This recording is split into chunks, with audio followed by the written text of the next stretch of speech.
السلام علیکم ورحمۃ اللہ وبرکاتہ۔ الحمد للہ نحمده ونستعینه ونستغفره ونعوذ باللہ من شرور انفسنا ومن سیئات اعمالنا،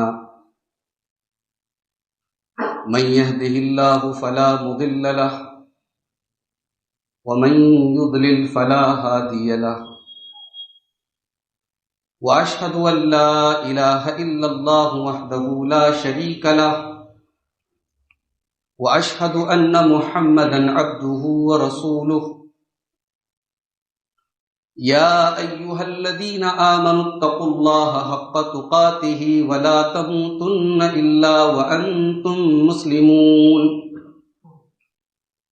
يا أيها الناس اتقوا ربكم الذي خلقكم من نفس واحدة وخلق منها زوجها وبث منهما رجالا كثيرا ونساء، واتقوا الله الذي تساءلون به والأرحام إن الله كان عليكم رقيبا۔ يا أيها الذين آمنوا اتقوا الله وقولوا قولا سديدا يصلح لكم أعمالكم ويغفر لكم ذنوبكم، ومن يطع الله ورسوله فقد فاز فوزا عظيما۔ أما بعد فإن خير الحديث كتاب الله، وخير الهدي هدي محمد صلى الله عليه وسلم، وشر الأمور محدثاتها وكل محدثة بدعة وكل بدعة ضلالة وكل ضلالة في النار۔ أعوذ بالله من الشيطان الرجيم، بسم الله الرحمن الرحيم۔ النبي أولى بالمؤمنين من أنفسهم وأزواجه أمهاتهم۔ صدر محترم، علماء کرام، محترم بزرگوں، نوجوان ساتھیوں، پردہ نشین ماں اور بہنوں، پیارے بچوں،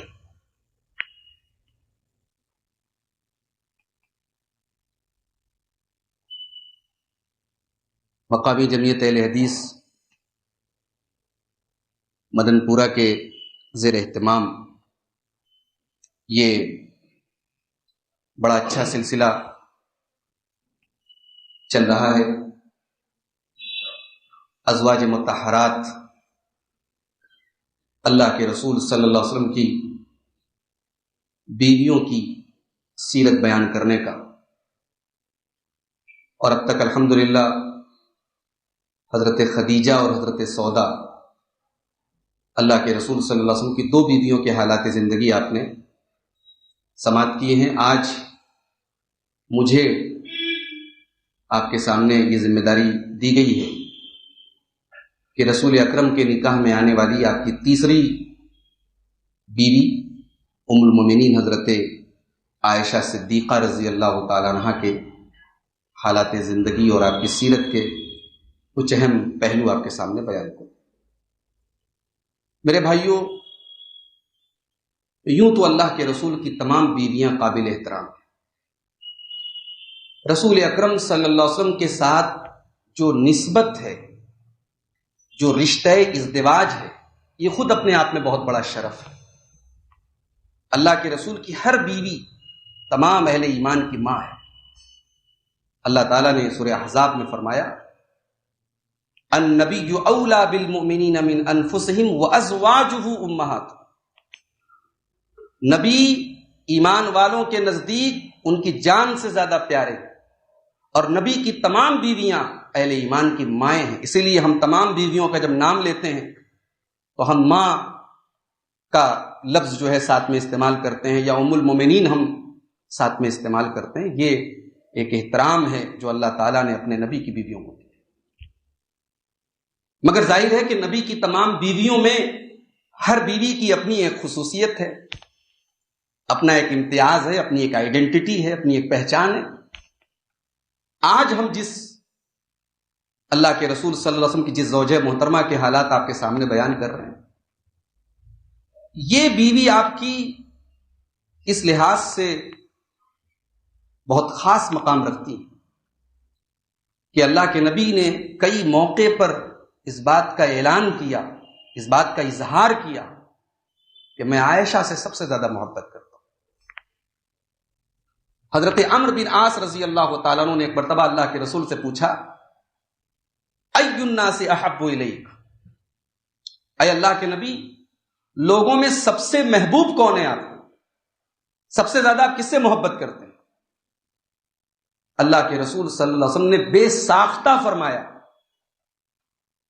عائشہ سے، سب سے زیادہ میں محبت کرتا ہوں عائشہ سے۔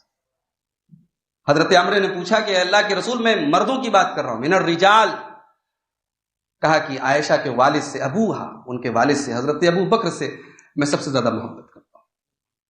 یعنی حضرت عائشہ اللہ کے رسول کی محبوب ترین بیوی ہیں اور آپ کے محبوب ترین صحابی کی صاحبزادی۔ حضرت عائشہ وہ بیوی ہیں آپ کی کہ جبریل امین آ کر کے ان کو سلام کرتے تھے، بخاری اور مسلم کی روایت ہے۔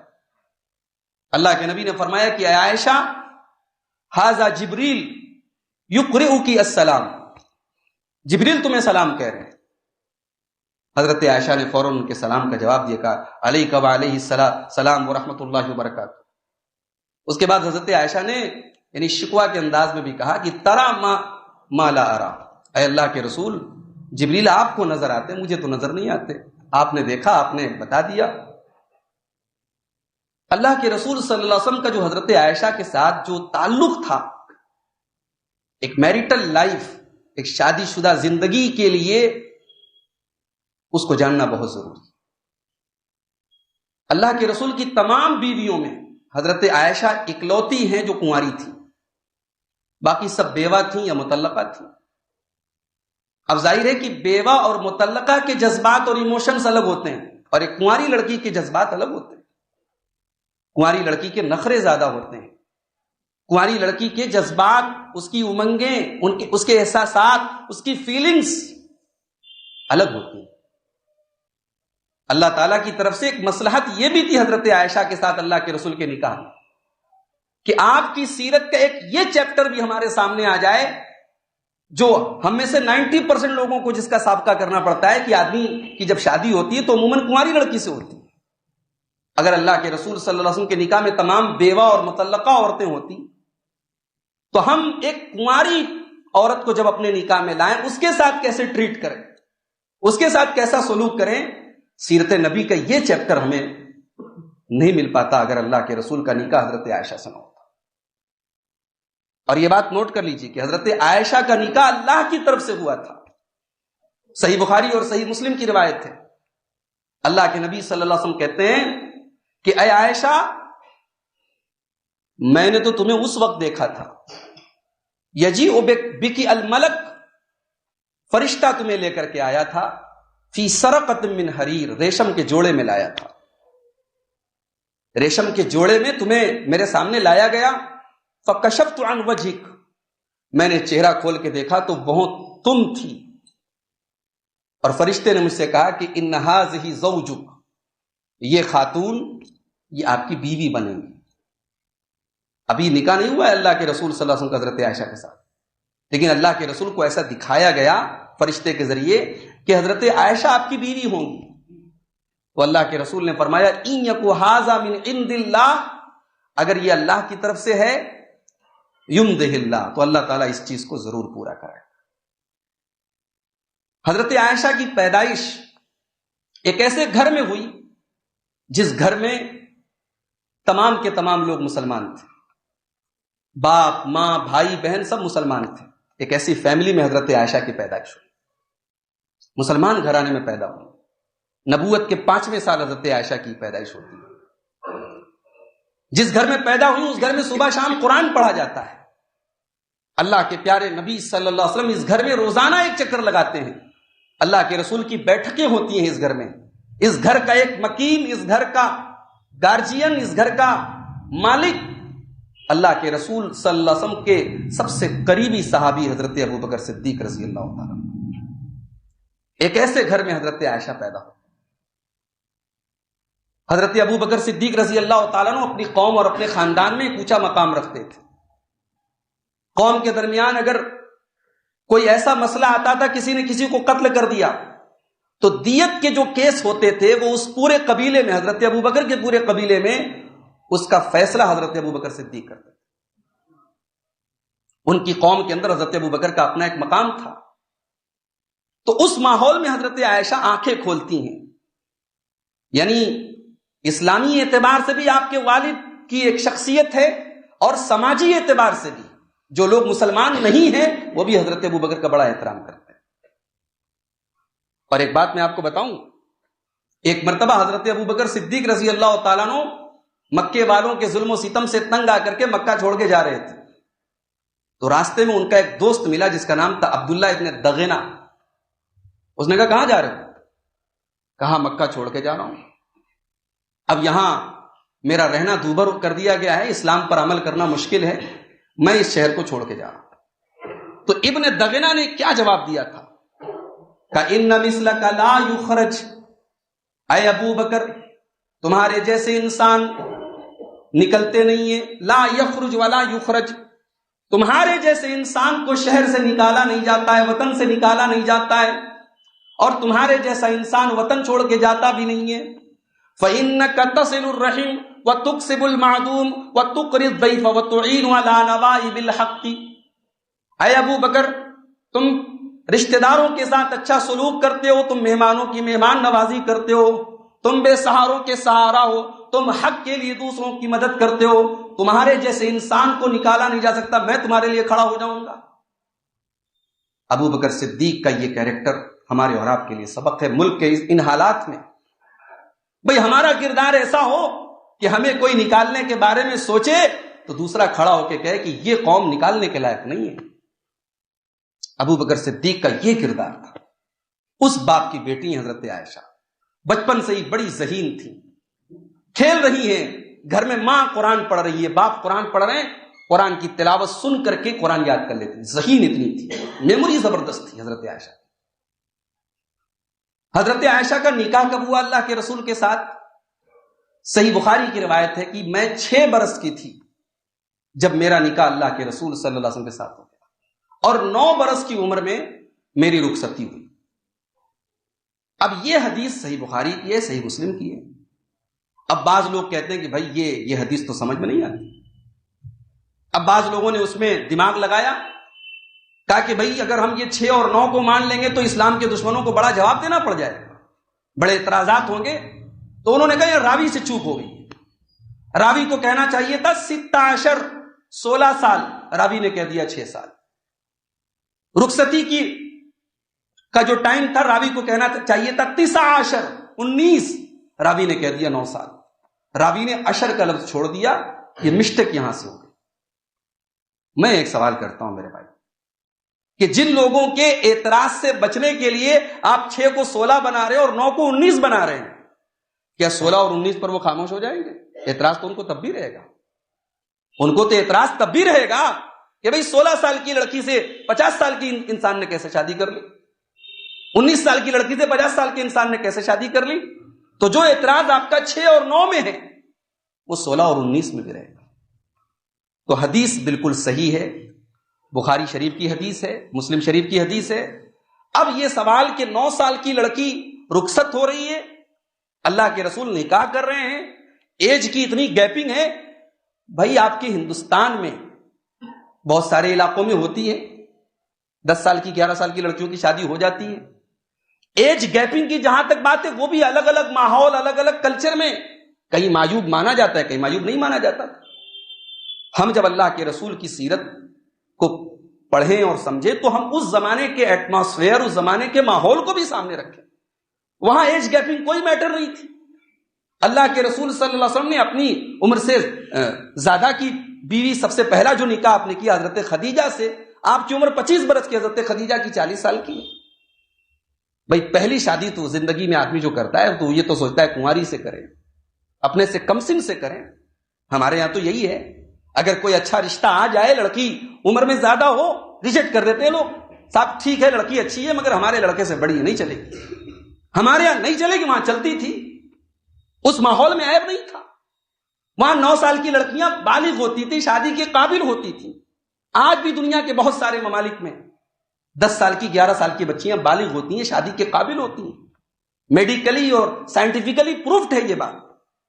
تو ہم اسلام کے دشمنوں کے اگر ہم ان کو زبان کو بند رکھنے کے لیے ہم 6 کو 16 اور 9 کو 19 کر رہے ہیں تو بھائیو یہ منہ تو تب بھی بند نہیں ہوگا، یہ منہ تو اللہ کے رسول کی 9 بیویاں کیوں تھی اس پر بھی کھلتا ہے۔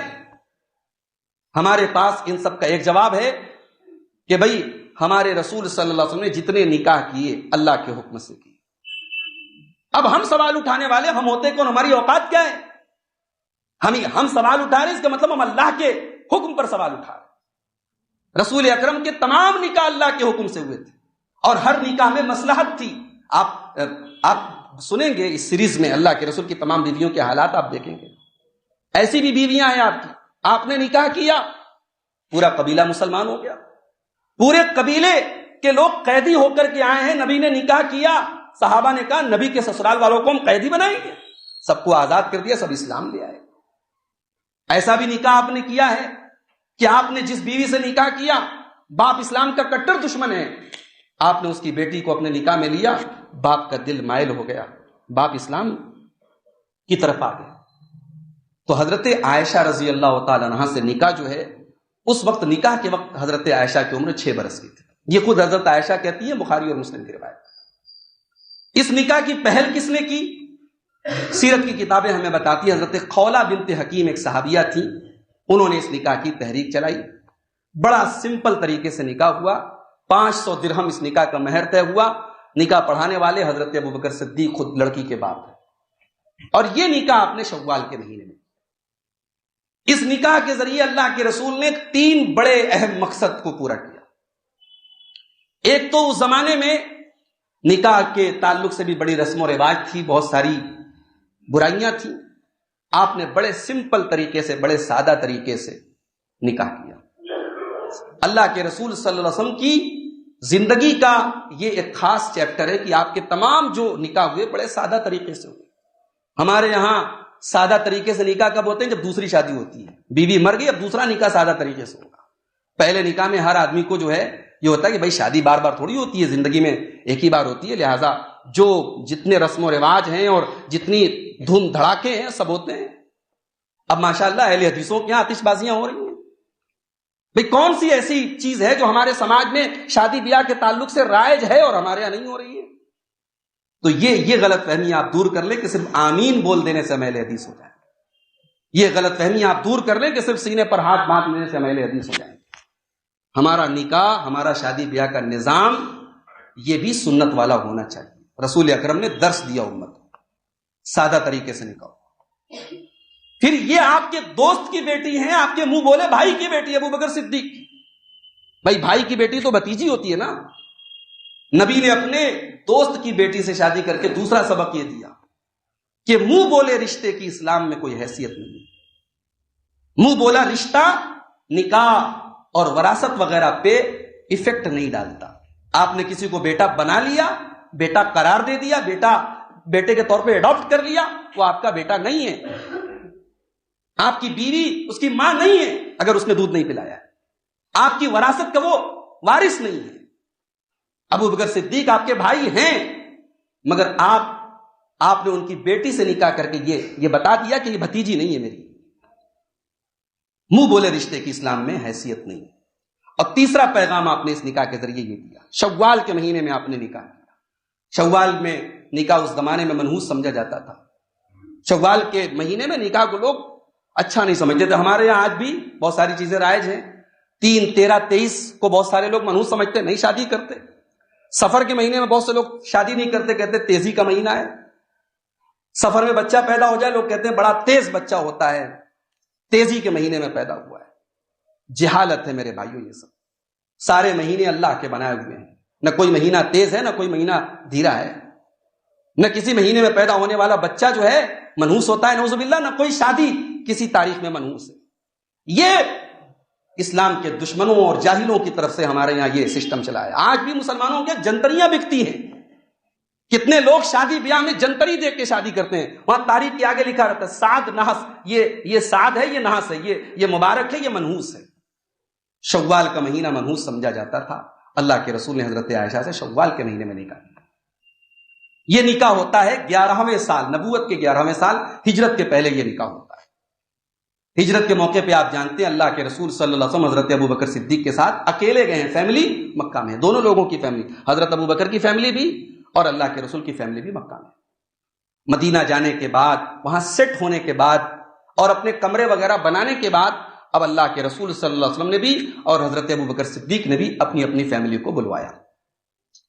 اب جب یہ فیملی دونوں حضرات کی آ گئی، آپ صلی اللہ علیہ وسلم کی بھی آ گئی، حضرت ابو بکر صدیق کی بھی آ گئی، تو اب جب حضرت عائشہ کی عمر تقریباً 9 برس ہے، اب رخصتی ہوتی ہے۔ رخصتی کیسے ہوتی ہے وہ منظر بھی حضرت عائشہ خود بیان کرتی ہے، بخاری اور مسلم کی روایت۔ کہتی ہے میں جھولا جھول رہی تھی، میری ماں نے مجھے آواز دی، میں سہیلیوں کے ساتھ جھولا جھول رہی تھی، میں گئی دوڑی، مجھے کچھ پتا نہیں کیا ہونے والا ہے، ماں نے مجھے بلایا، میرا منہ دھلوایا، اور کہتی ہے جب میں مدینہ پہنچی تو مدینہ کی آب و ہوا مجھے راس نہیں آئی، میرے لمبے لمبے بال چھوٹے ہو گئے تھے، یعنی کندھوں تک میرے بال چلے گئے تھے، اتنے چھوٹے ہو گئے تھے۔ تو اس وقت حضرت عائشہ کی جو ماں کی ام رومان، انہوں نے ان کو بلایا، ان کا منہ دھلایا، اور اس کے بعد کہتی ہے جب میں کمرے کے اندر داخل ہوئی تو انصار کی عورتیں بیٹھی تھیں، انہوں نے مجھے دیکھ کر کہا علی الخیر والبرکہ، آؤ تم خیر و برکت لے کر کے آئی ہو، وعلی خیر الطائر، اچھا نصیب لے کر کے آئی ہو۔ پھر ان لوگوں نے مجھے تیار کیا، دلہن بنایا، اور اس کے بعد میں اللہ کے رسول صلی اللہ علیہ وسلم کے پاس مجھے لے کے جایا گیا۔ اس وقت میری عمر 9 برس کی تھی۔ اب یہ 9 برس کی جو عمر تھی حضرت عائشہ کی، اللہ کے رسول کے نکاح میں آپ آئیں۔ یہ ظاہر ہے کہ انسان کی زندگی کا وہ ٹائم ہوتا ہے جب سیکھنے کا ٹائم ہوتا ہے، لرننگ ٹائم۔ اللہ کے رسول کی تمام بیویوں میں حضرت عائشہ سب سے زیادہ حدیثیں روایت کرتی ہیں، آپ کو پتا ہے 2210 حدیثیں آپ سے روایت، ایک ایک جب کسی بات پر حضرت عائشہ گفتگو کرتی ہیں تو ایک ایک نقطے کو بیان کرتی ہیں۔ ہجرت کے موقع پر حضرت عائشہ کی عمر 8 سال کی تھی، اپنی بڑی بہن کے ساتھ انہوں نے اپنے والد کے لیے اور اللہ کے رسول کے لیے ٹفن بنایا، تیاریاں کی، مدد کی، وہ پوری ڈیٹیل بھی حضرت عائشہ بیان کرتی۔ تو حضرت عائشہ اتنی کم عمر میں اللہ کے رسول کے نکاح میں آئی، میں سمجھتا ہوں اس میں بھی اللہ تعالیٰ کی طرف سے ایک بہت بڑی حکمت یہ بھی ہے کہ وہ اپنی زندگی کا وہ ٹائم اللہ کے رسول کے ساتھ اسپینڈ کریں جو سیکھنے کا ٹائم ہوتا ہے۔ اللہ کے رسول صلی اللہ علیہ وسلم کی ایک ایک ایکٹیویٹی کو انہوں نے قریب سے دیکھا اور نوٹ کیا۔ اللہ کے رسول کا حجرہ مسجد نبوی میں ظاہر ہے کہ مسجد سے بالکل متصل تھا۔ نبی کے خطبات جمعہ حضرت عائشہ سن رہی ہیں، نبی کے دروس حضرت عائشہ سن رہی ہیں، وفود آتے ہیں، ڈیلیگیشنز آتے ہیں، ان سے اللہ کے رسول کی جو گفتگو ہو رہی ہے حضرت عائشہ وہ سن رہی ہیں۔ تو حضرت عائشہ رضی اللہ تعالیٰ عنہ نے امت کو وہ علم دیا جو اور بیویاں نہیں دے سکی۔ اس میں بہت ساری ایسی بیویاں تھیں اللہ کے رسول کی جو اولاد لے کر کے آئی ہیں، ان کی اپنی مصروفیات ہیں۔ حضرت عائشہ رضی اللہ عنہا کے پاس اولاد کا کوئی معاملہ نہیں، وہ فری ہیں، اور ان کی زندگی کا مقصد صرف یہ ہے کہ میں اللہ کے رسول کی خدمت کروں اور رسول سے دین کو سیکھوں۔ بھئی رسول تو پوری امت کے لیے آئے نا، پوری انسانیت کے لیے آئے، مردوں کے لیے بھی آئے، عورتوں کے لیے بھی آئے۔ اب عورتوں تک دین کیسے پہنچتا اگر نبی کی یہ 9 بیویاں نہ ہوں؟ نبی کی 9 بیویوں نے، نبی کے ان ازواج مطہرات نے اللہ کے نبی صلی اللہ علیہ وسلم کی وہ پرائیویٹ لائف اور وہ گھریلو زندگی جو شاید یہ بیویاں نہ ہوتی تو ہمیں اور آپ کو نہیں مل سکتی تھی۔ دنیا میں بہت سارے لوگ آئے، انہوں نے عورتوں کے ساتھ، یعنی جو جن کو مہا پروش کہا جاتا ہے، بڑے لوگ کہا جاتا ہے، ان کے پاس عورتیں بھی آتی جاتی تھی، مگر اللہ کے نبی کی زندگی بالکل پاک اور صاف تھی۔ آپ کے پاس عورتیں آئی ہیں، آپ نے کبھی کسی عورت کو ٹچ نہیں کیا، عورتوں سے بیعت کی، پردے کے پیچھے کی۔ تو ظاہر ہے کہ اب عورتوں تک دین کی بات کیسے پہنچے گی؟ وہ مسائل جو عورتوں کے لیے جاننا ضروری ہے وہ حضرت عائشہ رضی اللہ تعالیٰ عنہ کے ذریعے امت کو ملے۔ حضرت عائشہ کنواری تھی، اللہ کے نبی نے ان کے نخرے اٹھائے۔ بہت سارے واقعات ہیں، میں سارے واقعات تو نہیں، میں 2-3 مثالیں آپ کے سامنے بیان کر دیتا ہوں کہ رسول اکرم صلی اللہ علیہ وسلم نے حضرت عائشہ کے مزاج، کنواری ہیں، کم عمر ہیں، اور اتنا تعلق ہے، محبت ہے کہ کبھی کبھی غصہ بھی ہوتی ہیں، ناراض بھی ہوتی ہیں، اللہ کے رسول سے اونچی آواز میں بات بھی کر لیتی ہیں، ابو داؤد کی روایت ہے، ایک مرتبہ حضرت ابو بکر صدیق آئے تو حضرت عائشہ کی اونچی آواز سنی، بہت غصہ آیا ان کو. بھائی رسول اکرم کی بیوی ہیں لیکن حضرت ابو بکر کی تو بیٹی ہے نا. وہ اندر آئے، انہوں نے مارنے کا ارادہ کیا، حضرت عائشہ کو مارنے کا ارادہ کیا. اللہ کے رسول آگے آگے کہا چھوڑو جانے دو. بعد میں جب حضرت ابو بکر چلے گئے، اللہ کے رسول نے کہا عائشہ کس نے بچایا تم کو؟ تھوڑی دیر کے بعد پھر حضرت ابو بکر صدیق آئے، اور آئے تو دیکھے دونوں میاں بیوی بیٹھے ہیں. تو ابھی دیکھا کہ تھوڑی دیر پہلے تو اونچی آواز میں بات ہو رہی تھی، جھگڑا ہو رہا تھا، نوک جھوک ہو رہی تھی، اب پیار محبت کی باتیں ہو رہی ہیں، بیٹھے ہوئے. تو حضرت ابو بکر نے ہنستے ہوئے کہا ادخلانی فی سلمکما، بھائی تم نے اپنے جھگڑے میں جیسے مجھے شامل کیا، اپنی صلح میں بھی مجھے شامل کرو. یہ تعلق تھا اللہ کے رسول کا حضرت عائشہ کے ساتھ. بخاری اور مسلم کی روایت ہے، اللہ کے نبی حضرت عائشہ سے کہتے ہیں انی لعارف، اے عائشہ میں جان لیتا ہوں، میں سمجھ جاتا ہوں، متا کنت راضیۃ عنی، تم کب مجھ سے راضی ہو، کب تم مجھ سے ناراض ہو. کہا یا رسول اللہ کیسے جان لیتے ہیں آپ؟ کہا عائشہ جب تم مجھ سے راضی ہوتی ہو تو کہتی ہو ورب محمد صلی اللہ علیہ وسلم، محمد کے رب کی قسم. اور جب تم مجھ سے ناراض ہوتی ہو تو کہتی ہو ورب ابراہیم، ابراہیم کے رب کی قسم. یہ تمہاری ناراضگی کا انداز ہے، میں سمجھ جاتا ہوں کہ تم مجھ سے ناراض ہو. اب حضرت عائشہ رضی اللہ تعالیٰ عنہ نے جب یہ دیکھا کہ میرے شوہر میرے مزاج اور میری نفسیات کو اتنا پڑھتے ہیں کہ میں کب ناراض ہوں میرے جملے سے اندازہ لگا لیتے ہیں، تو فوراً انہوں نے وضاحت کی، کہا کہ یا رسول اللہ ما اہجر الا اسمک، میں غصے میں بھی صرف آپ کا نام چھوڑتی ہوں، آپ کو نہیں چھوڑتی ہوں. آپ یہ نہ سمجھیں میں آپ سے غصہ ہو گئی، ناراض ہو گئی، آپ کا نام نہیں لے رہی ہوں تو آپ کو چھوڑ دیا. میں نہیں، آپ کا نام چھوڑ دیا، وہ ایک ادا ہے، ایک ناز ہے، ایک نخرہ ہے جو میں آپ کو دکھاتی ہوں. مسجد نبوی میں حبشی آئے ہوئے ہیں، وہ نیزوں سے کھیل رہے ہیں، کرتب دکھا رہے ہیں، جنگی فنون دکھا رہے ہیں. حضرت عائشہ کہتی ہیں، بخاری کی روایت ہے، میں اپنے کمرے کے دروازے پر تھی، اللہ کے رسول کھڑے ہوئے تھے اور حبشی کھیل کھیل رہے ہیں. اللہ کے رسول نے کہا عائشہ تم دیکھنا چاہتی ہو یہ؟ آپ آڑ بن گئے اور میں آپ کے کندھے پر اپنا سر رکھ کر کے میں دیکھنے لگی ان حبشیوں کے کھیل. پردے کا لحاظ بھی رکھا جا رہا ہے اور حضرت عائشہ اس حبشیوں کے اس کھیل کو دیکھ رہی ہیں، اور اتنی دیر جتنی دیر حضرت عائشہ وہ کھیل دیکھ رہی ہیں، رسول اکرم اپنی اس بیوی کے لیے کھڑے ہوئے. اللہ. اور جب حضرت عائشہ کہتی میں تھک گئی تو اللہ کے رسول نے کہا عائشہ ایسا لگ رہا ہے کہ شاید تم تھک گئی ہو. کہا کہ ہاں اللہ کے رسول. تب کہا کہ جاؤ ٹھیک ہے تم آرام کرو.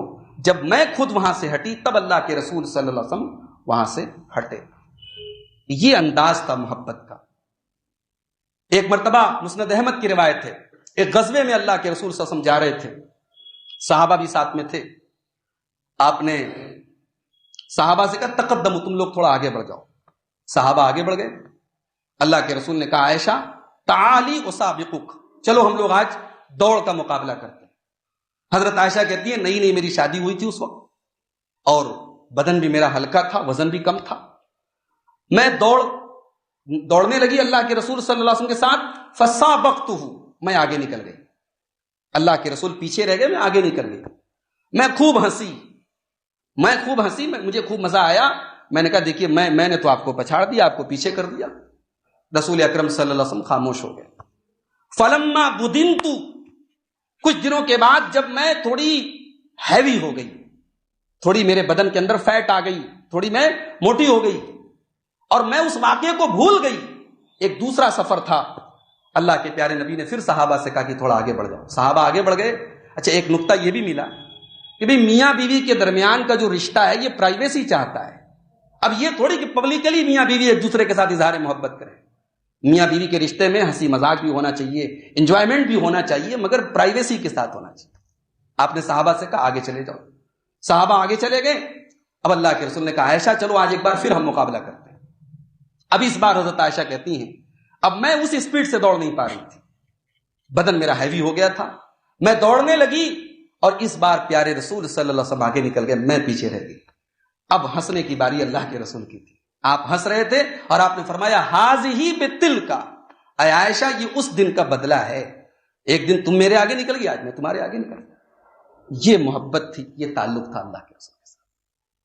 حضرت عائشہ رضی اللہ تعالی عنہا آپ کی وہ بیوی ہیں کہ جب ایک مرتبہ اللہ تعالی اللہ کے رسول کی تمام بیویوں نے آپس میں یہ طے کیا کہ ہمارا جو سالانہ خرچ ملتا ہے اللہ کے رسول کی طرف سے اس خرچ میں اضافہ ہونا چاہیے، اور اس کو لے کر کے تمام نبی کی بیویوں نے میٹنگ کی۔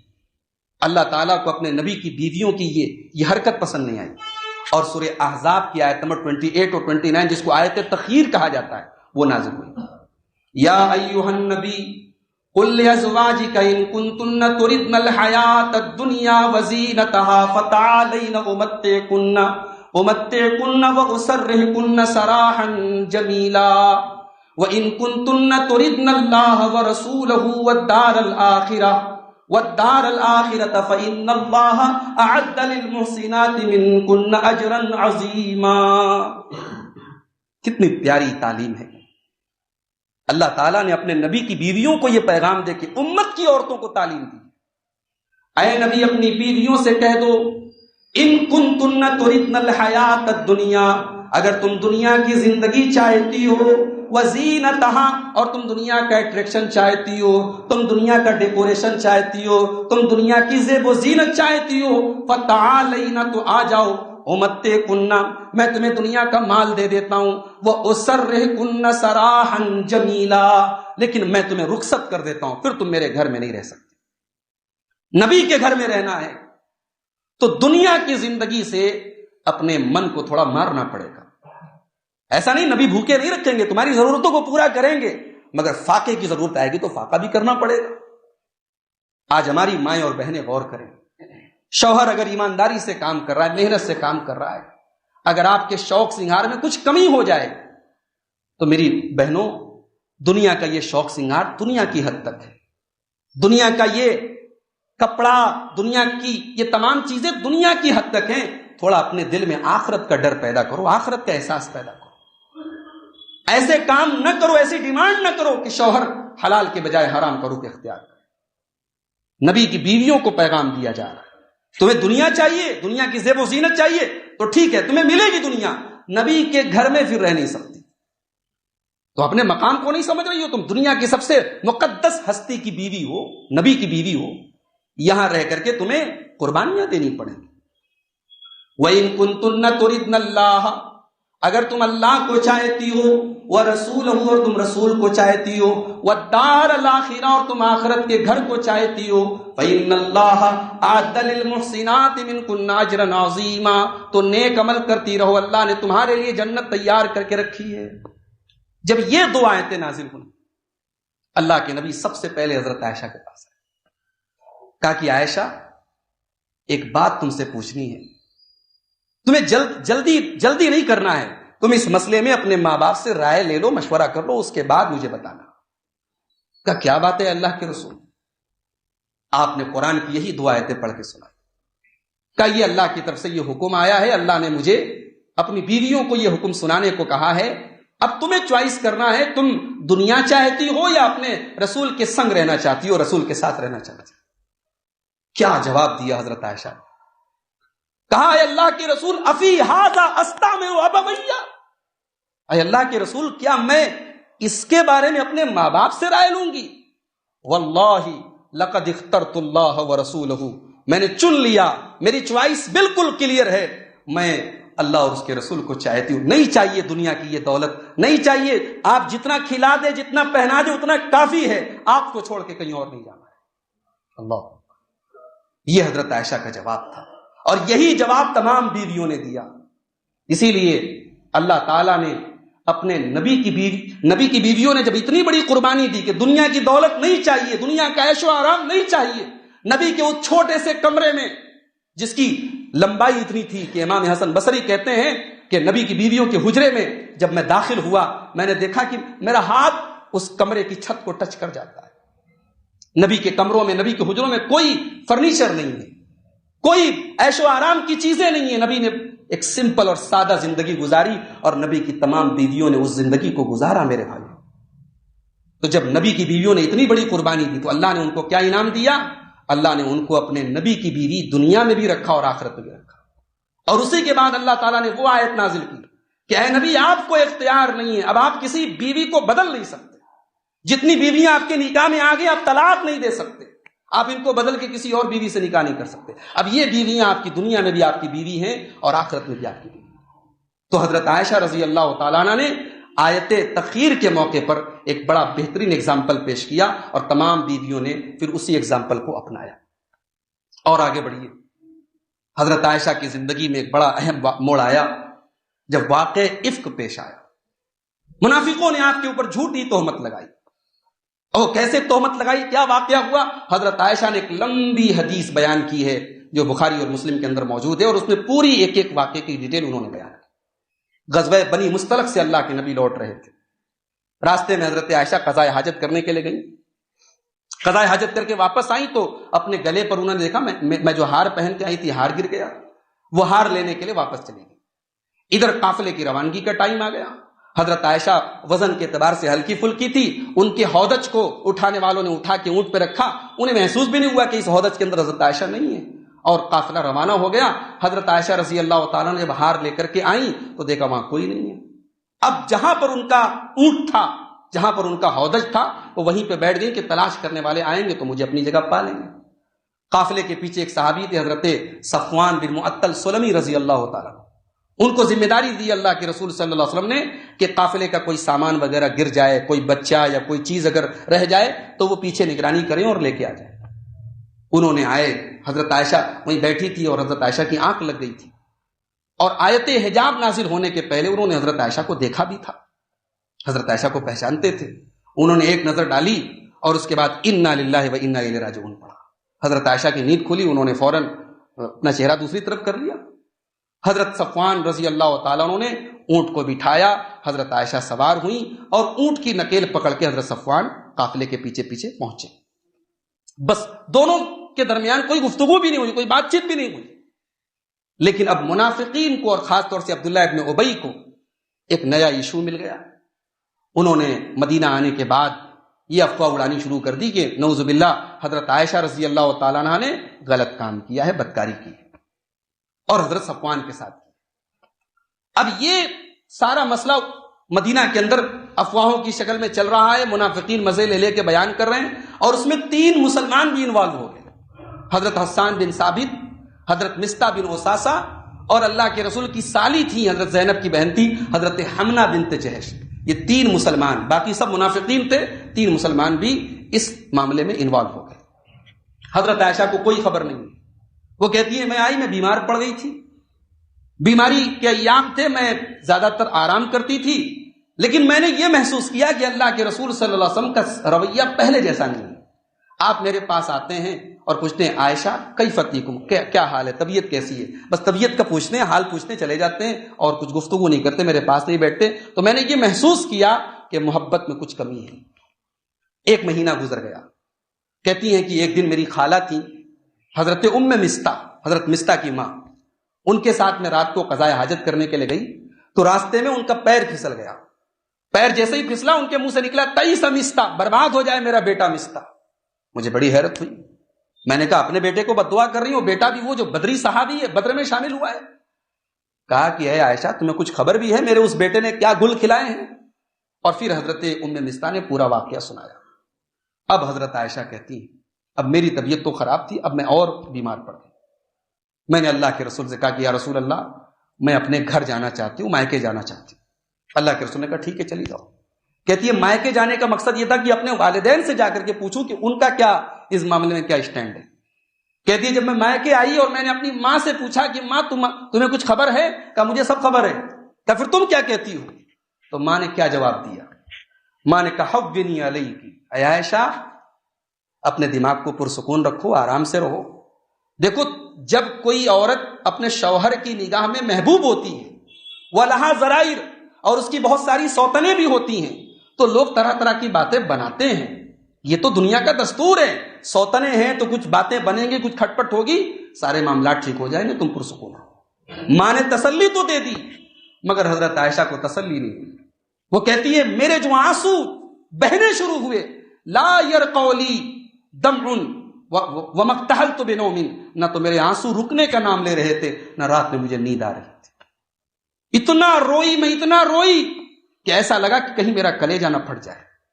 ادھر منافقین اس مسئلے کو خوب مدعا بنا رہے ہیں. اللہ کے رسول صلی اللہ علیہ وسلم کا دل غمگین ہو رہا ہے. اور ایک بہت بڑی دلیل ہے یہ واقعہ کہ اللہ کے رسول عالم الغیب نہیں تھے. بھئی جس کو غیب کا علم ہو اور جس کو پتا ہو کہ میری بیوی پاک دامن ہے، اس کے دل کو ٹھیس کیا پہنچے گی؟ وہ تو اطمینان سے رہے گا میری بیوی پاک دامن ہے، اس کی پاک دامنی سامنے آ جائے گی. یہاں اللہ کے رسول ٹینشن میں ہے، صدمے میں ہے، پریشان ہے. ایک دن آپ جب بہت زیادہ پریشان ہو گئے، ممبر پہ آپ آئے اور آپ نے کہا مسلمانوں من یعذرنی من رجل، مجھے کون مدد کرے گا اس آدمی کے مقابلے میں جو میرے اہل بیت کی عزت تک پہنچ گیا، میری بیوی کی عزت تک پہنچ گیا.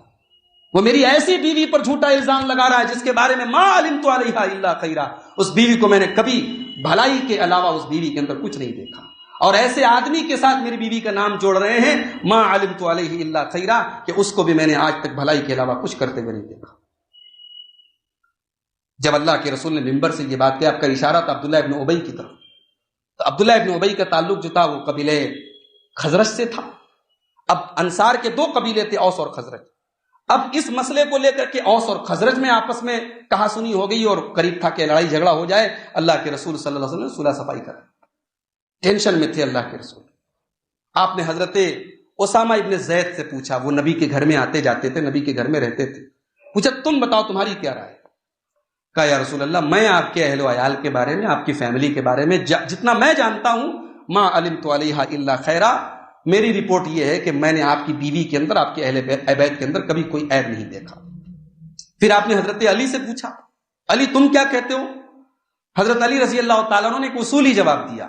کہا کہ اللہ کے نبی لم یضیق اللہ علیک فی النساء، اللہ تعالیٰ نے عورتوں کے سلسلے میں آپ پر کوئی تنگی نہیں رکھی ہے. آپ کی اور بھی بیویاں ہیں، آپ غور کر لیں، سمجھ لیں. آپ خادمہ کو بلا لیں جو گھر کی نوکرانی ہے، جو حضرت عائشہ کے ساتھ اٹھتی بیٹھتی ہے، وہ صحیح صورتحال آپ کو بتائے گی. اللہ کے نبی نے حضرت بریرہ کو بلایا جو آپ کے گھر میں کام کرتی تھی، خادمہ تھی. کہا بریرہ تم کیا کہتی ہو؟ حضرت بریرہ نے کہا کہ اللہ کے رسول میں اللہ کی قسم کھا کے کہتی ہوں میں نے آپ کی بیوی کے اندر کبھی کوئی کمی نہیں دیکھی. بس یہ ہے کہ عمر کم ہے، کم سن ہونے کی وجہ سے تھوڑا الڑپن ہے. کبھی کبھی ایسا ہوتا ہے کہ آٹا گوندھ کے رکھتی ہیں، بکری آ کے لے کے چلی جاتی ہے، ان کو نیند لگ جاتی ہے، ایسا ہوا ہے. تو میں نے یہ انداز دیکھا ہے، کیریکٹر اور کردار کے بارے میں میں گواہی دیتی ہوں کہ بہت اچھی ہے. اللہ کے رسول صلی اللہ علیہ وسلم نے یہ تمام لوگوں سے سوال کر لیا، پوچھ تاچھ کر لیا. اس کے بعد آپ حضرت ابو بکر کے گھر آئے، اپنے سسرال آئے. حضرت عائشہ کہتی ہیں اللہ کے رسول آئے، میں بستر پہ لیٹی تھی، آپ بیٹھ گئے، آپ نے خطبہ دیا، اللہ کی حمد و ثنا بیان کی. اس کے بعد کہا کہ اے عائشہ تمہارے بارے میں مجھے ایسی ایسی باتیں پہنچی ہیں، ایسا ایسا سننے میں آیا ہے. ان کنت بریۃ، اگر تم پاک دامن ہو، فسیبرئک، کہ اللہ تعالیٰ تمہاری برات کو واضح کر دے گا، تمہاری پاک دامنی کا اعلان اللہ تعالیٰ کر دے گا. وَإِن كُنْتِ أَلْمَمْتِ بِذَنْبٍ، اور اے عائشہ اگر تم نے کوئی غلط کام کر لیا ہے، فاستغفر اللہ، تو اللہ سے توبہ کر لو، اللہ سے معافی مانگ لو، اللہ تعالیٰ توبہ کرنے والوں کی توبہ قبول کرے. اب یہ جو جملہ تھا اللہ کے رسول کا، یہ حضرت عائشہ کے دل پہ جا کے لگا. بھائی جب محبت زیادہ ہوتی ہے نا، پھر ظاہر ہے کہ محبت کا اپنا ایک مان ہوتا ہے، محبت کے اپنے تقاضے ہوتے ہیں. اب یہاں اللہ کے رسول صلی اللہ علیہ وسلم نے کوئی الزام تو نہیں لگایا، ایک عام بات کہی، جنرل بات کہی کہ اگر غلطی ہو گئی ہے تو معافی مانگ لو. مگر اب حضرت عائشہ کہتی ہیں کہ اب میرے آنسو تھم گئے. اب تک تو میں مسلسل رو رہی تھی، نبی کا یہ جملہ سنا تو میرے آنسو تھم گئے، آنسو رک گئے، ایسا لگا آنسو سوکھ گئے. میں نے اپنے والدین سے کہا آپ لوگ جواب دیجئے. والدین نے کہا نہیں، ہم تو بھئی اللہ کے رسول کے سامنے ہم کیا بولے، ہم جواب نہیں دے سکتے. حضرت عائشہ کہتی ہیں اب میں کھڑی ہوئی، مجھے کچھ اور جواب تو نہیں سمجھ میں آیا بہت، لیکن میں نے بس ایک بات کہی. میں نے کہا سنو، آپ لوگوں کے دماغ میں ایک بات بیٹھ چکی ہے میرے بارے میں. اب اگر میں یہ کہہ دوں کہ میں بری ہوں، میں پاک دامن ہوں، اور اللہ جانتا ہے میں پاک دامن ہوں، تو آپ کو یقین نہیں آئے گا. اور اگر میں یہ کہہ دوں میں نے غلطی کر لی اور اللہ جانتا ہے میں نے کوئی غلطی نہیں کی، آپ لوگ فوراً میرا یقین کر لیں.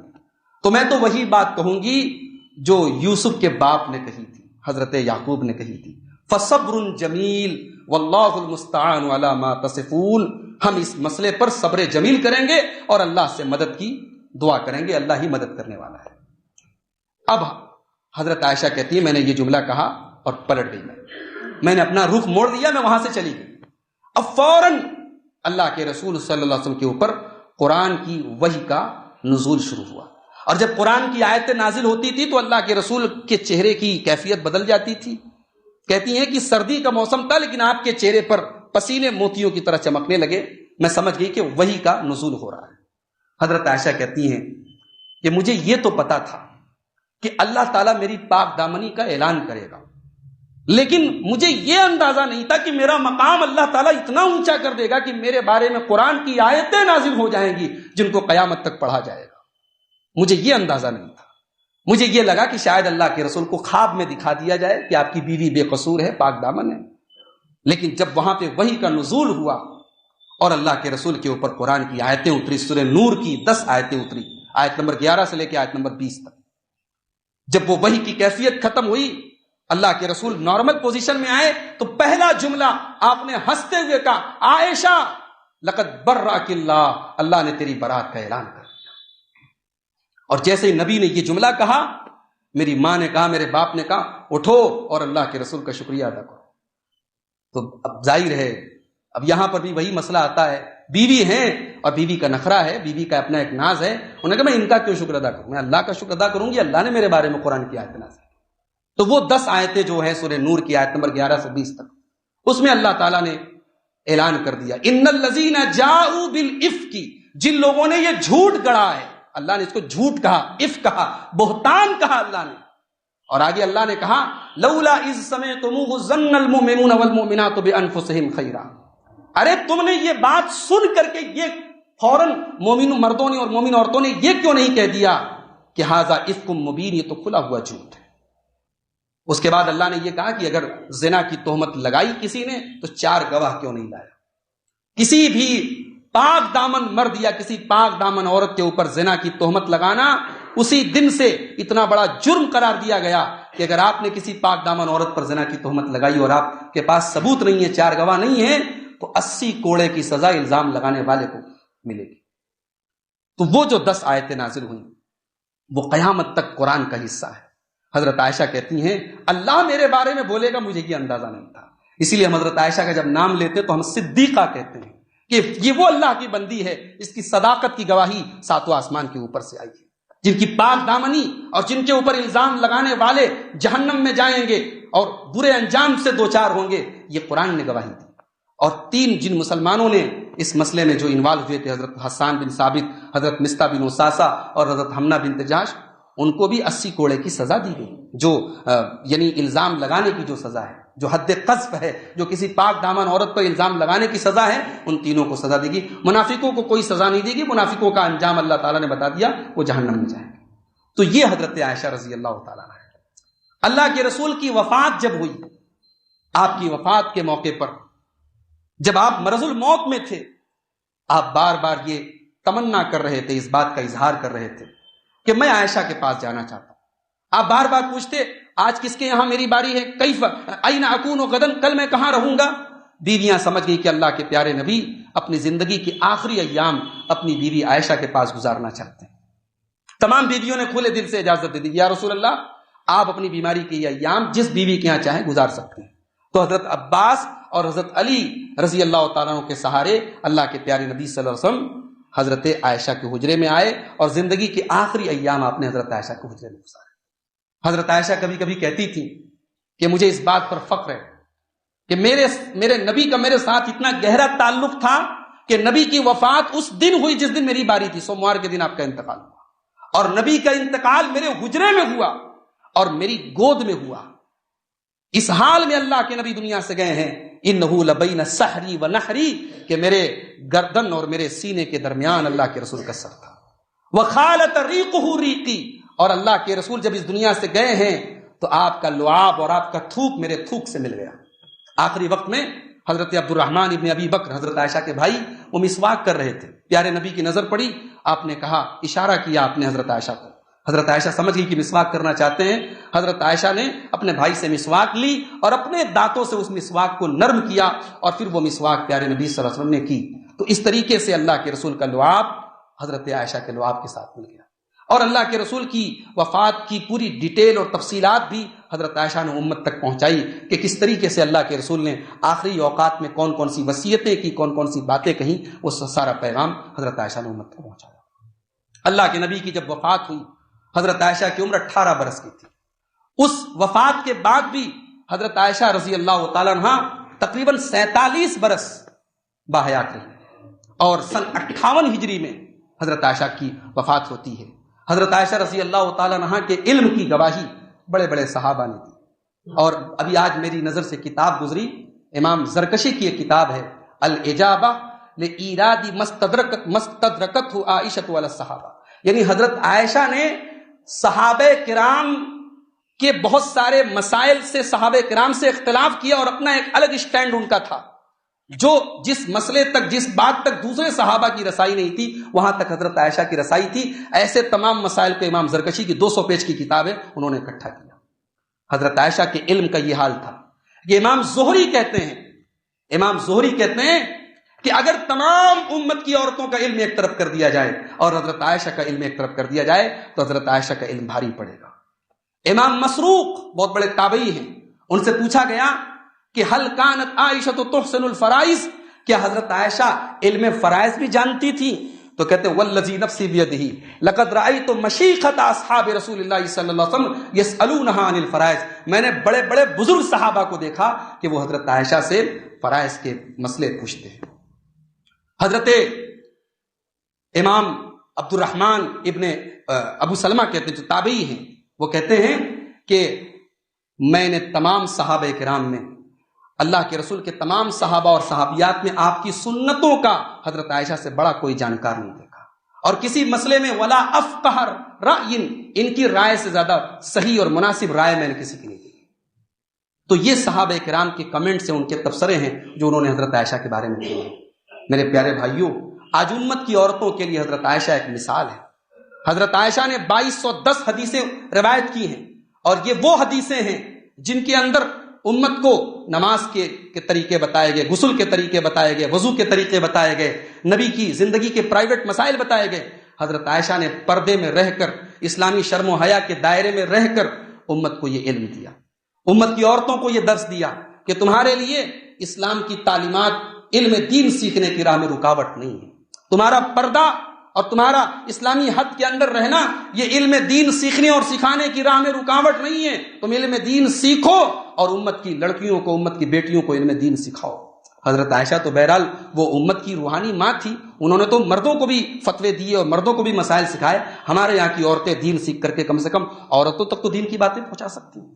آج حالات ایسے ہیں میرے بھائیوں کہ ہماری مسلم عورتوں کے اندر دین کی تعلیم بے حد کم ہے. کتنی عورتیں اور کتنی مسلمان لڑکیوں کے بارے میں خبریں آ رہی ہیں کہ وہ مرتد ہو رہی ہیں، غیروں کے چنگل میں پھنس رہی ہیں. آئے دن ویڈیوز آ رہے ہیں، فوٹوز آ رہے ہیں سوشل میڈیا پر کہ مسلمان لڑکی، برقع نشین لڑکی غیر مسلم کے ساتھ جو ہے وہ راستے میں چل رہی ہے اور غلط کام کر رہی ہے. یہ سب ہمارے لیے ایک لمحہ فکریہ ہے اور سوچنے کی بات ہے. اور اس پر مزید جو ہے افسوس کی بات یہ ہے کہ امت کے ایک بڑے طبقے نے آج عورتوں کو مسجد میں جانے سے پابندی لگا کے رکھی ہے. بھئی یہ مسجد میں نہیں جا سکتی. مسجد میں جمعہ کا خطبہ ہو رہا ہے، ہفتے میں ایک دن دین کی بات ہو رہی ہے، مرد حضرات سن رہے ہیں، عورتیں نہیں سن سکتی ہیں. یہ کتنی بڑی افسوس کی بات ہے کہ آج ہماری عورتوں کو بگاڑنے کے لیے موبائل پر دنیا بھر کی مصیبتیں موجود ہیں. ٹی وی کی شکل میں، سیریل کی شکل میں، فلموں کی شکل میں اور انٹرنیٹ کی شکل میں دنیا بھر کی پریشانیاں اور مصیبتیں موجود ہیں، اور دین سے قریب کرنے کے لیے، دین سے جوڑنے کے لیے ہمارے پاس کوئی چیز نہیں. تو عورتوں تک دین کی تعلیم کو پہنچانا یہ بہت ضروری ہے. اور حضرت عائشہ کی زندگی کا ایک اور چیپٹر یہ بھی ہے کہ وہ بڑی عابدہ تھی، رات رات بھر تہجد پڑھتی تھی. بسا اوقات ایسا ہوا کہ جہنم کے متعلق کوئی آیت قرآن کی تلاوت کر رہی ہے تہجد میں، اور اسی ایک آیت پر پوری رات گزارتی. یہ اللہ کی ایسی بندی تھی، اللہ سے ایسا ڈرنے والی تھی، اور اتنی سخی اور فیاض تھی کہ ان کے پاس خلیفہ وقت کی طرف سے بطور تحفہ اگر درہم آ رہے ہیں، دینار آ رہے ہیں، روپیے پیسے آ رہے ہیں، تو اللہ کی اس بندی نے، نبی کی اس بیوی نے وہ سارے درہم و دینار اللہ کی راہ میں خرچ کر دیے. نہ نبی کی زندگی میں اپنی، نبی کی حیات میں اپنی زندگی کو چکا چوند والی بنایا، نہ نبی کی حیات کے بعد اپنی زندگی کو جو سادگی اور جو سمپلسی نبی کی زندگی میں تھی وہ نبی کے بعد بھی قائم ہے. میرے بھائیوں، میری ماں اور بہنوں، حضرت عائشہ کی سیرت ہماری عورتوں کو خاص طور سے ایک سبق دیتی ہے کہ ایک شادی شدہ عورت اپنے شوہر کی کیسے قدر کرے، کیسے محبت کرے. ہمارے مردوں کو یہ تعلیم ملتی ہے حضرت عائشہ کی سیرت سے کہ بیوی کے مزاج کی رعایت کرنا، بیوی کے نخرے اٹھانا، بیوی کی نفسیات کو سمجھنا، یہ بھی ایک شوہر کی ذمہ داری ہے. اور پھر ہماری ماں بہنوں کو حضرت عائشہ کی اس زندگی سے یہ سبق بھی ملتا ہے کہ اگر کبھی پریشانی کے حالات آ جائیں، کبھی مرد کا کاروبار یعنی مندی کا شکار ہے، مرد فائنینشیلی کمزوری میں ہے، تو اپنی ڈیمانڈ کو تھوڑا کم کر لیں، اپنے لائف اسٹائل کو تھوڑا مرد کی سچویشن کے حساب سے اس کے مطابق کر لیں. ضروری نہیں ہے کہ آپ جس لائف اسٹائل کو آج جی رہے ہیں کل بھی جیئیں گے. حالات ہمیشہ یکساں نہیں رہتے. حضرت عائشہ کہتی ہیں 2 مہینے گزر جاتے تھے، نبی کے اہل بیت صرف کھجور اور پانی پر گزارا کرتے تھے. 2 مہینے گزر جاتے تھے، نبی کے گھر میں چولہا نہیں جلتا تھا، روٹی نہیں بنتی تھی، کھجور کھا کے اور پانی پی کے نبی کی بیوی اور نبی کے اہل بیت زندگی گزارتے تھے. میری مائیں اور بہنیں آج ایسی زندگی گزار پائیں گی؟ یہ اس امت کی وہ عورت جس کا یہ مقام ہے. نبی نے فرمایا فضل عائشہ علی النساء کفضل السرید علی الطعام. عرب میں کھانا بنتا تھا سرید، جیسے ہمارے یہاں وہ مالیدہ بنتا ہے، اسی ٹائپ کا ایک کھانا ہوتا تھا. وہ کئی چیزوں کو مکس کر کے، جو کی روٹی وغیرہ کو، گوشت وغیرہ کو مکس کر کے بناتے تھے، اس کو سرید بولتے تھے. اللہ کے نبی کو بہت پسند تھا. آپ نے فرمایا عائشہ کی فضیلت ویسے ہی ہے تمام عورتوں پر جیسے سرید کی فضیلت ہے تمام کھانوں کے اوپر. جس بیوی کا یہ مقام ہے اس بیوی نے 2 مہینے فاقے کیے ہیں نبی کے ساتھ، اور نبی کے ساتھ ایک بڑی سادہ سی زندگی گزاری ہے. اللہ راضی ہو ان سے، اور اللہ ہم سب کو توفیق دے. آج ایسے بھی لوگ ہیں جو حضرت عائشہ کے بارے میں لان تان کرتے ہیں، برا بھلا کہتے ہیں. حضرت عائشہ کی زندگی میں وہ دور بھی آیا، حضرت علی کے دور خلافت میں، جب کچھ اختلافات ہوئے، صحابہ کے درمیان کچھ جنگیں ہوئیں، حضرت عائشہ بھی ان چیزوں میں انوالو ہوئیں. مگر ظاہر ہے میں اس موقع پر بس وہی جملہ دہراتا ہوں جو سلف صالحین کہا کرتے تھے، جو عبداللہ ابن مبارک کہا کرتے تھے کہ صحابہ کے درمیان جو جنگیں ہوئیں، جو اختلافات ہوئے، اللہ نے ہم کو بچا لیا. ہم انوالو نہیں ہوئے ان جنگوں میں، ہمارے ہاتھوں کو اللہ نے بچا لیا، تو اپنی زبانوں کو بھی ہم بچا لے بھائی. ان کے درمیان اختلاف ہوئے، وہ اللہ کے ہاں اپنا ان جھگڑوں اور ان اختلافات کی کیا حقیقت ہے وہ اللہ کے ہاں بتائیں گے. ہم اور آپ ہوتے کون ہیں؟ ہماری اوقات کیا ہے ان کے سامنے؟ یہ وہ مقدس ہستیاں ہیں جن کی زندگیاں گزری ہیں اسلام کے لیے قربانی دینے میں. تو وہ لوگ جو حضرت عائشہ کے بارے میں بدتمیزی کرتے ہیں، آپ دیکھیں ایسے ایسے ویڈیوز آتے ہیں سوشل میڈیا پر حضرت عائشہ کے بارے میں، حضرت حفصہ کے بارے میں کہ عائشہ اور حفصہ جہنم میں نعوذ باللہ جائیں گی. ایسی باتیں جو ہے صحابہ کے دشمن بیان کرتے ہیں. تو ہمیں اس سوچ اور اس نظریے سے بھی ہوشیار رہنے کی ضرورت ہے. کوئی آدمی ہے جو اپنے آپ کو بڑا قابل کہہ رہا ہے، بڑے حوالے دے رہا ہے، بڑی دلیلیں دے رہا ہے، لیکن اگر اس کی گفتگو کا نتیجہ یہ نکلتا ہے کہ وہ ہمیں حضرت عائشہ کے بارے میں بدظن کر رہا ہے، حضرت معاویہ کے بارے میں بدظن کر رہا ہے، تو وہ دنیا کی نظر میں قابل ہوگا، ہماری نظر میں وہ گمراہ ہے. اس کے حوالے، اس کے حدیثوں کے نمبر اور اس کے ریفرنسز اور اس کی مدلل باتیں اور اس کی جو ہے بیان کرنے کا اسٹائل، وہ سب بیکار ہے. جو گفتگو اور جو تقریر اور جو باتیں ہمیں صحابہ سے بدظن کر دیں، حضرت عائشہ سے بدظن کر دیں، ایسا انسان اس لائق نہیں کہ اس کی باتوں کو سنا جائے. آج ہمارے نوجوانوں کو ہوشیار رہنے کی ضرورت ہے. ہر چمکنے والی چیز سونا نہیں ہوتی. ایک صاحب آئے، ان کی بات بڑی اچھی لگ رہی ہے، وہ حوالے دے رہے ہیں، آپ ان کے، ہمارے اہل حدیث بھائیوں کے گروپ میں ان کے ویڈیو شیئر ہوتے ہیں. میرے پاس کئی گروپ ہیں واٹس ایپ پر، اس میں جو ہے صاحب وہ فلاں انجینئر صاحب کا ویڈیو جو ہے شیئر کر رہے ہیں، کہہ رہے ہیں انجینئر صاحب بات بڑی اچھی کرتے ہیں. ہمیں ہوشیار رہنے کی ضرورت ہے. جو صحابہ کرام کے بارے میں بدزبانی کرے، صحابہ کرام کے بارے میں امت کو بدظن کرے، حضرت عائشہ کے بارے میں بدظن کرے، وہ اس لائق نہیں ہے کہ اس کو سنا جائے یا اس کی باتوں کو شیئر کیا جائے. بہت ہوشیار رہنے کی ضرورت ہے. اللہ سے دعا کیجیے رب العالمین ہم سب کو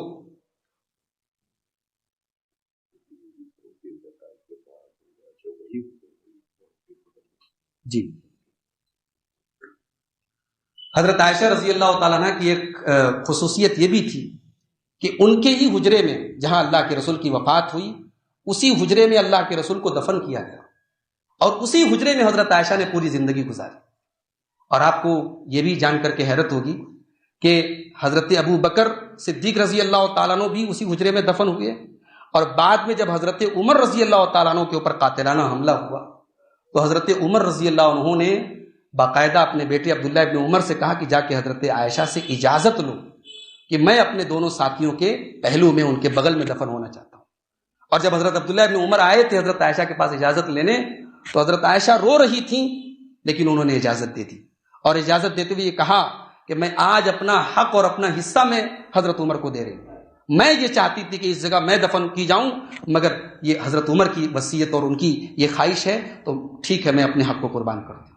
تو یہ حضرت عائشہ رضی اللہ تعالیٰ عنہ کی زندگی کی ایک خصوصیت بھی تھی۔ ہمارے شیخ محترم نے کہا کہ اس کی طرف بھی اشارہ کر دیا جائے۔ اللہ سے دعا کیجیے رب العالمین ہماری نوجوان نسل کو توفیق دے کہ نبی کے صحابہ کے بارے میں، نبی کی ازواج مطہرات کے بارے میں، نبی کی بیٹیوں کے بارے میں ہم پڑھیں اور ان کی زندگیوں کو اپنی زندگی میں اتارنے کی کوشش کریں۔